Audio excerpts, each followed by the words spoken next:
One of my favorite things about this podcast is learning from the creatives that I have the honor of interviewing and sharing those lessons with you. It is amazing to hear their stories individually, but I also thought it would be interesting to hear some of their answers to the same questions together. In almost every interview that I've done, I've asked the guest what the biggest lesson they've learned about branding their passion is, and today I've compiled some of them together so that we can hear all of the key lessons that every artist can learn from. Hello and welcome to Brand Your Passion, the show that helps you turn the thing you love the most into something that people know and love you for. I'm your host, Holly Arnett, the brand coach for creatives, and I'm on a mission to make the world a more creative place, one brand at a time. If you're ready to get more eyes on your work, more dollars in your pocket, and more creativity in your life, you're in the right place. Welcome. Let's brand your passion.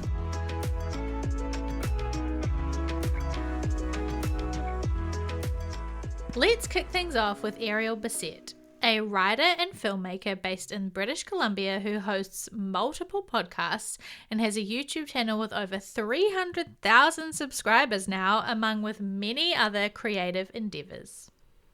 Wow, that's a big question. That's a big question, Holly.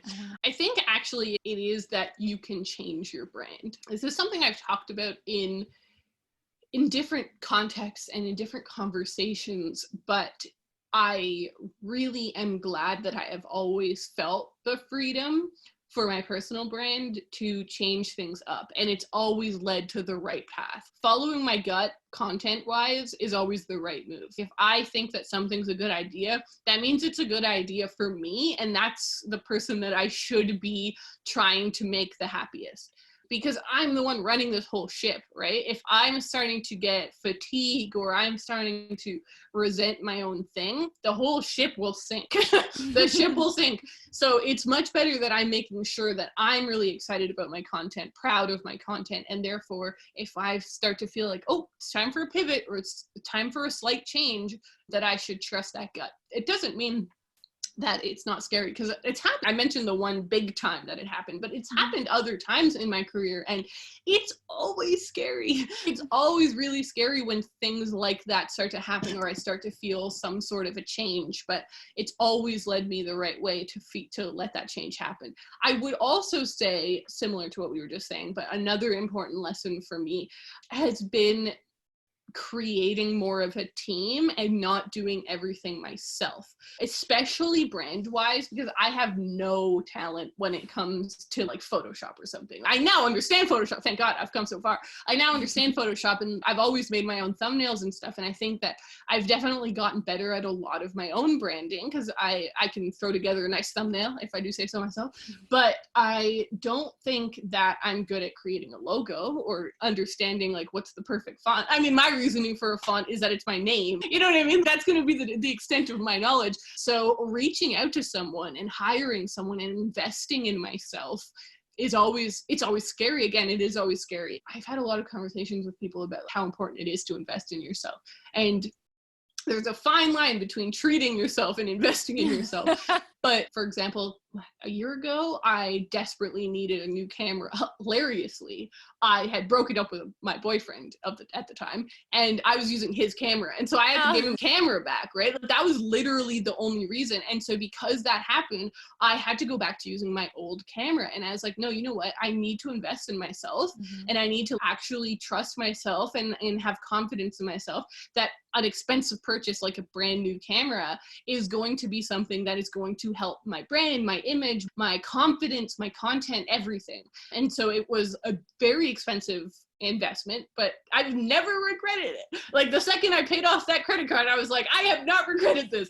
And so in that same way, I'm really glad that I had invested in good branding for these different projects that I care about. Yes, maybe it's a bit more expensive. Like it's obviously more money than doing it myself, because if it was just myself, it would be free. But like, yes, it's money, but it has completely paid itself off, not only in, I think, how good it looks and how well others perceive it, but how proud I am of it.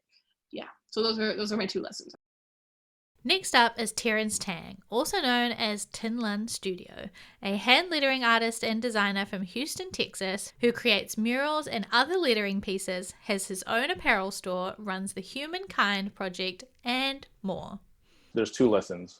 One is business related and one is personal. The business one is that you set out to build a business and you have this idea of what it's going to be and how it's going to be run and how it's going to function. But rarely does it ever work out perfectly in the way that you imagine. So you need to be ready to pivot in some way, some form. You're going to need to change gears and do something different, something that you never expected to need to do, or some other way of doing something because of the audience that you're reaching that you didn't expect to reach. Now you have to get on this other platform or sell it a different way.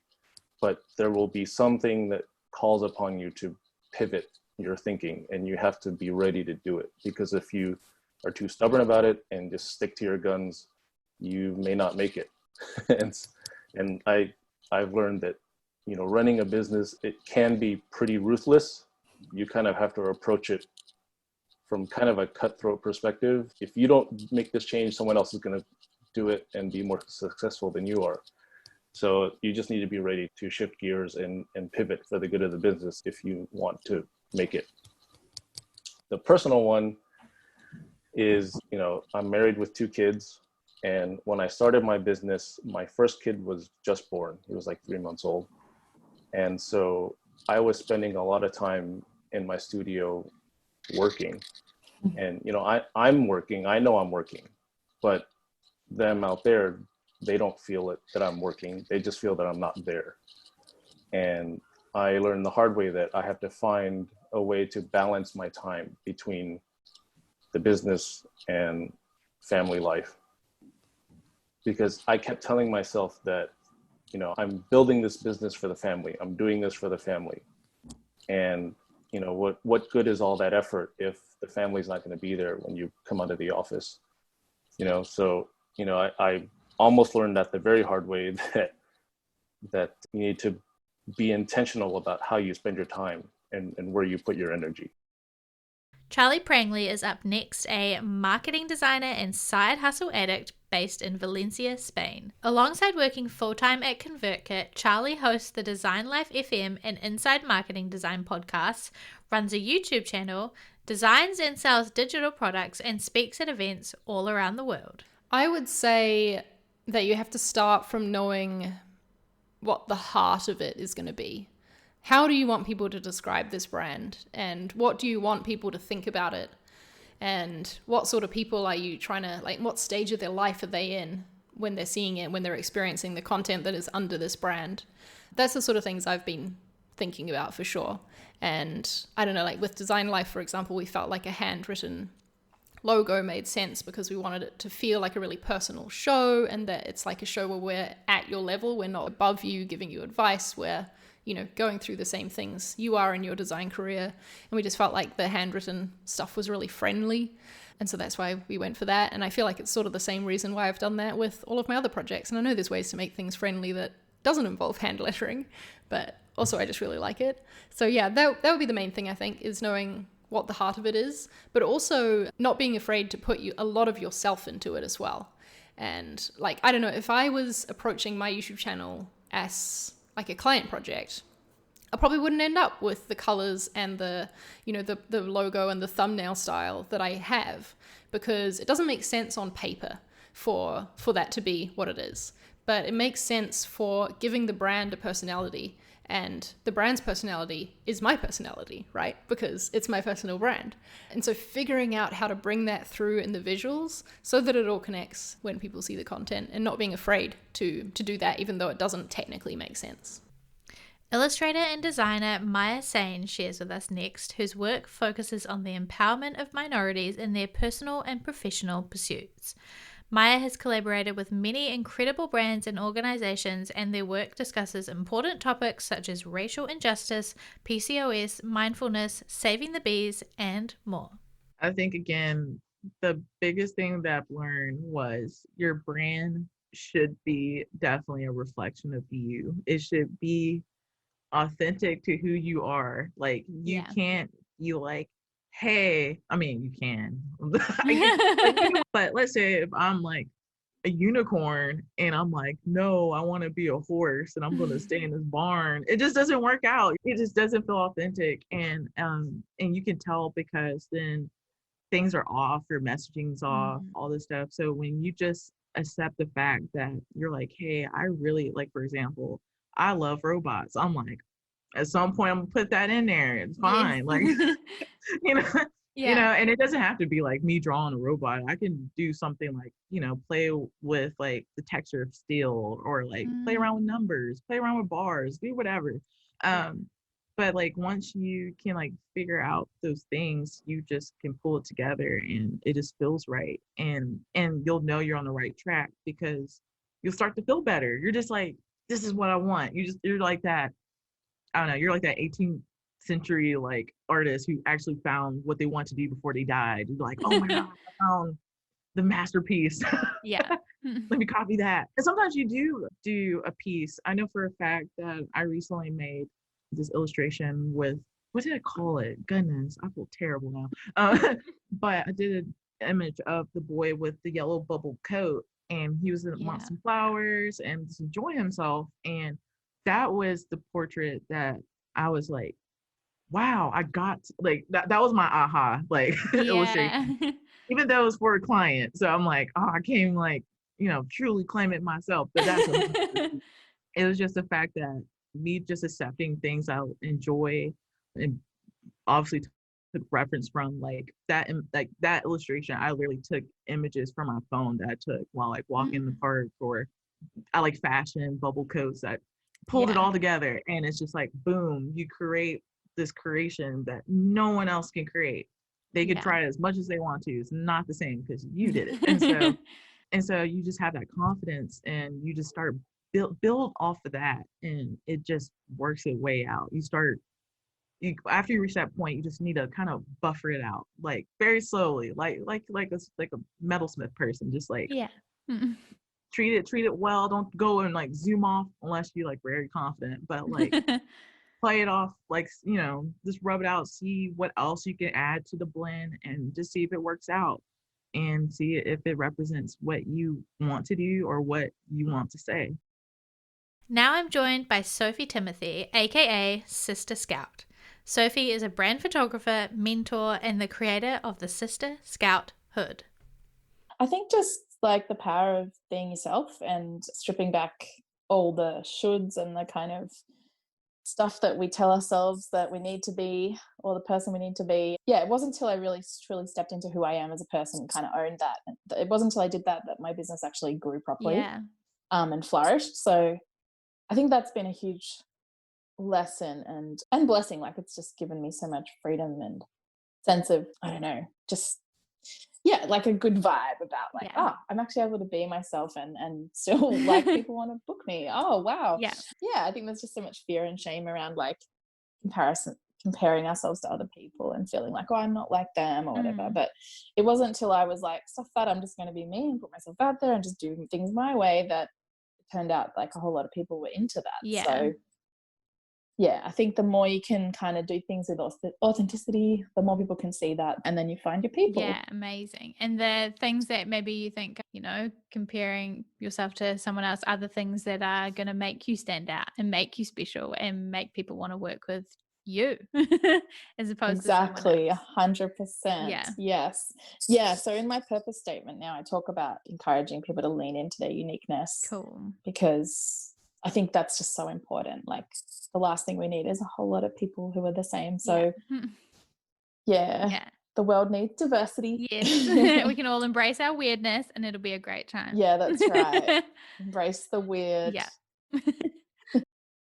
It's time to hear from Alexis. Alexis is a podcaster and coach who helps women live a deeper life, show up consistently for themselves, and be proud of who they are.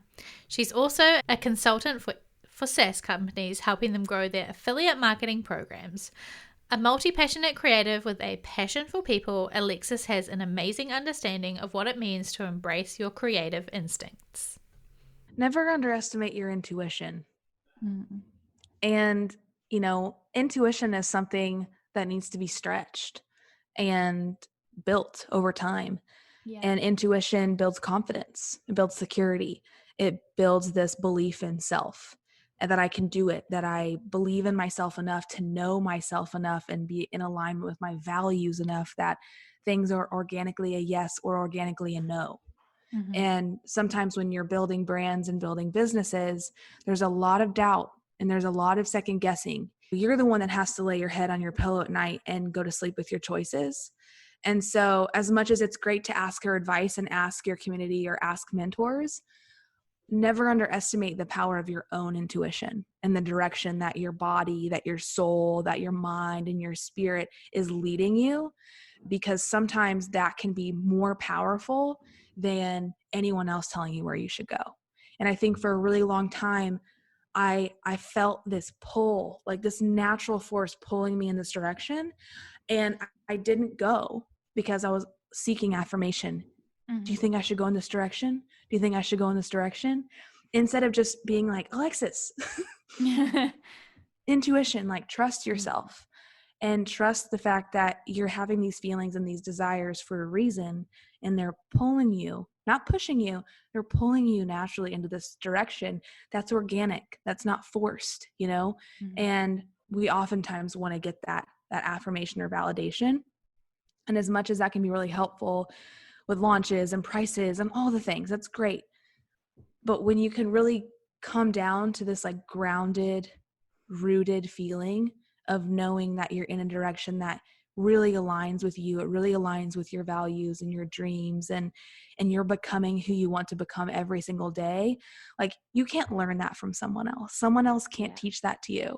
That's something that you really have to tap into yourself. And I think that's been the thing I've learned the most over the last 10 years is that confidence and trust in myself and valuing that equal as someone else's opinion, or even more.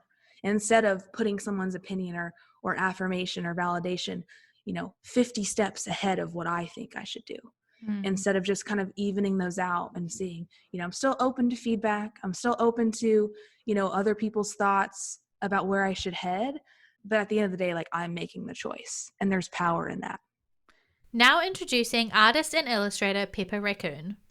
Pepper is a digital and ink illustrator who creates original artwork and merch for sale in her online store, as well as running a commercial consultancy for illustration. I think it's been adapting to the ebbs and flows in both energy, income, time, everything. Just kind of understanding that I'm the only person who's driving this. And so when I feel unproductive, I need to take a break. And when I feel like I don't have enough money, that's just sometimes the way that it is. And you have to plan for the future. There's so much adaptability that you need to have.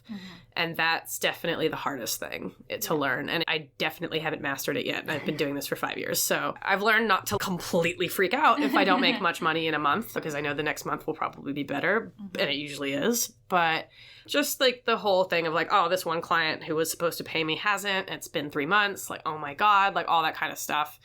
It takes time to get used to being assertive and with yourself and with your clients and being like, you know what? I need to take 2 weeks off this year in the middle of the year. I can't work during this time. Or, oh, you know what? I need to send that email to that person telling them that what they did wasn't okay. Like that kind of being your own boss stuff can be really hard. Yeah, totally. Yeah. And like, going back to that kind of like romantic notion of freelancing as a creative, it's like, oh, I'm just going to create all day. And but actually there are all those sort of like business related things that we have to do. Like if I drew a pie chart of how much time I actually spend making art at the moment, and I'm not happy with this, I'm trying to get more time, the pie chart piece that would be art making is probably like 30 or 40% of my time, honestly, and it needs to be more. But also I'm trying to run a freaking business here, so I got to do the work. So there's a lot of that still, and that's always going to be the tension with freelancing, especially when you care about what you do. Next up is documentary filmmaker and creative extraordinaire Henry. Diving all in on his passion at a young age, Henry produces short films, documentaries, and web content about all kinds of different creators and artists. Basically anyone he finds inspiring, really. His work has taken him from Adelaide all around Australia and now in the US, capturing artists, their creative processes, and their experiences through his filmmaking. I think there are two parts to this. So part one, the biggest lesson I learned in the past that I've already lived through at this point, is that when you're starting out, in my experience, the most effective way to brand yourself is to get known for doing one specific thing. It doesn't mean that you can't do a whole bunch of things, but it really helps to narrow down onto one genre of film, for example, like I did, or subject matter, like with making films about creators and artists like I did, because that opens the door to other opportunities that help you build your career in that field. So obviously it's important to choose a field or a subject matter or a brand that is something that you're passionate about, because you're only going to get the work that people see from you. But the second part that I've just recently learned, or still am in the process of learning, is that once you've gotten to the stage where you are getting that work, where you are known for that thing, which is where I'm at now, it's okay to start branching out and become and expand your brand into different things. I have yet to figure out how to do that, but I look at some of the artists that I've made films about, especially Ho, who is one of my close friends back in Adelaide. She's known for being a celebrity chef because she was on the very first season of MasterChef, but she was always an artist before she was a chef. And she's written cookbooks, and she's a television host, and she acts, and even in her art, she doesn't just paint. I've seen works that she's made with bird feathers. It's so incredible to see how she's not tethered to just one thing, and she's known for many different things. So I'm in this weird transitionary stage at the moment where I'm realizing that, it's okay to grow beyond the one thing that people have known you for, and to start expanding into different areas of interest that you might have on top of the one thing that people know you for. Yeah, I think those are the two things that I've learned the most about branding in my short time doing this. Now we have Roxy Primer, one of two muralists and educators behind Panda Design Co. After meeting and bonding over their love of art and lettering, Roxy and Phoebe realized they had met their creative soulmates. Lettering turned into murals, meetups turned into business coaching for creatives, and before they knew it, they were all in on an incredible 6-figure creative business.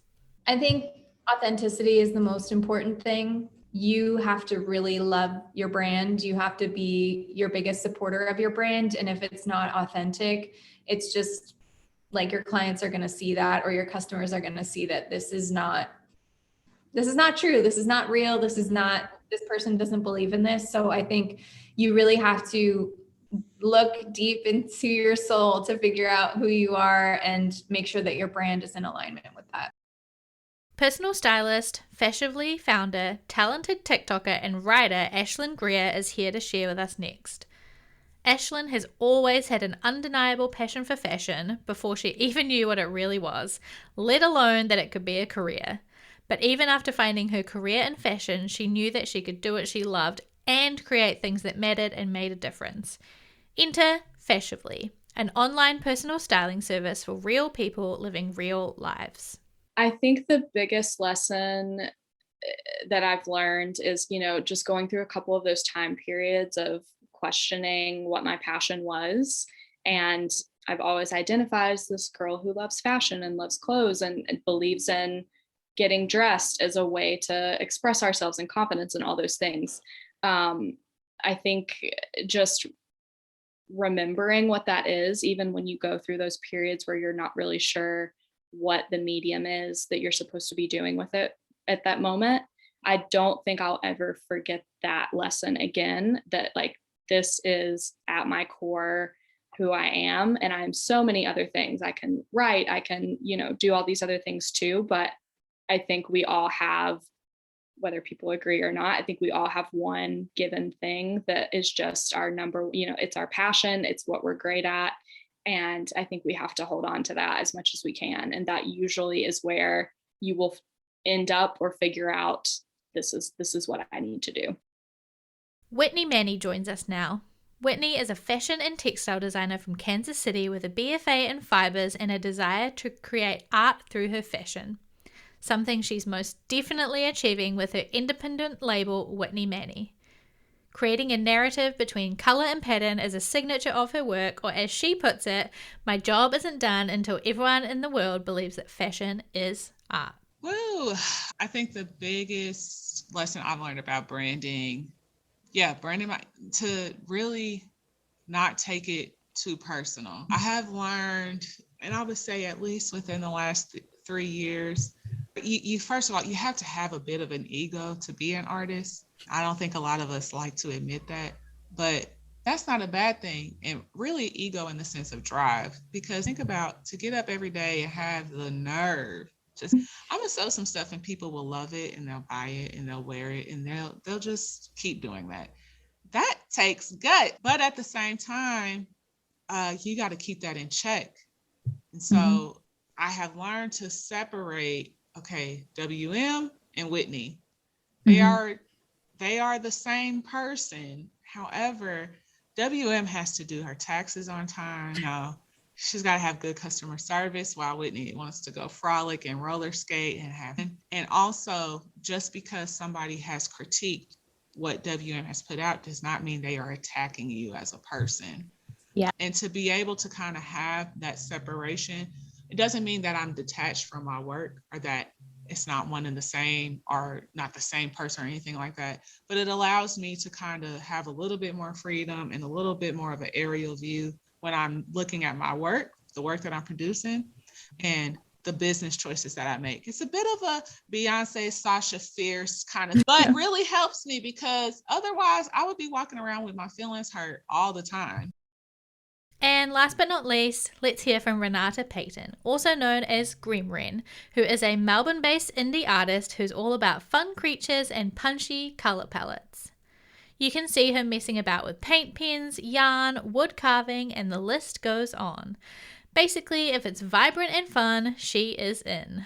I would say, for me personally, the biggest lesson is it's okay to change like a certain part of your visual branding throughout your cute little journey or whatever. I have changed my personal like online name once, at least with my Instagram. I've done a full name change. As far as visual style, like you said, if you scroll back far enough in my Instagram feed, you can see that I've picked some things up. I've definitely let some things go.